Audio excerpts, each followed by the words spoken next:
Hello বন্ধুরা, তোমরা কেমন আছো?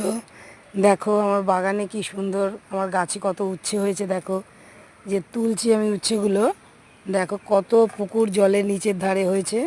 তো তুলতে একটু কষ্ট হচ্ছে, যাই হোক এই যে আমি তুলছি। দেখো এরপর আমি দেখাবো, দাঁড়াও, আমার গাছে কত কামরাঙাও হয়েছে।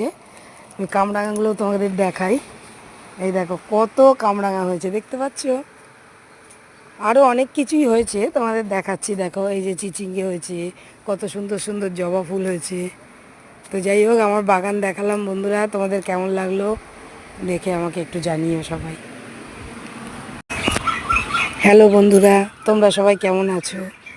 দেখো আমার বাগানে কত বড় বড় করলা হয়েছে। এই দেখো আমি তুলছি, দেখছো? পুকুরের জলের মধ্যে এত নিচে হয়ে গেছে না, মানে আমার তুলতে একটু কষ্ট হচ্ছে। যাই হোক, আমি একটু তুলছি কষ্ট করে, তোমাদের দেখাচ্ছি। দেখো এই দেখো করলা হয়েছে, দেখছো? এই যে একটা আমি ছিঁড়ছি, আর একটা দেখাচ্ছি, দাঁড়াও। এই দেখো, এইদিকে দেখো, এই দেখো, দেখেছো? এইগুলো কিন্তু পেকে গেছে, জানো, আমি অনেক দিন খেয়াল করিনি। যাই হোক, তো কষ্ট হচ্ছে একটু আবার তুলতে, মানে এমনই পুকুর ধারে হয়ে গেছে। এই যে সব পেকে পেকে গেছে গাছের মধ্যে। তারপরেও আরও অনেক কিছু দেখাবো। দেখো আমার জবা ফুল হয়েছে, দেখো কত সুন্দর, দেখেছো বন্ধু? এই দেখো, এরপরেও দেখো কামরাঙা, দেখো কত কামরাঙাও হয়েছে। গাছ ভর্তি কামরাঙা। প্রথমে লাল ফুল হয়েছিল গাছের মধ্যে,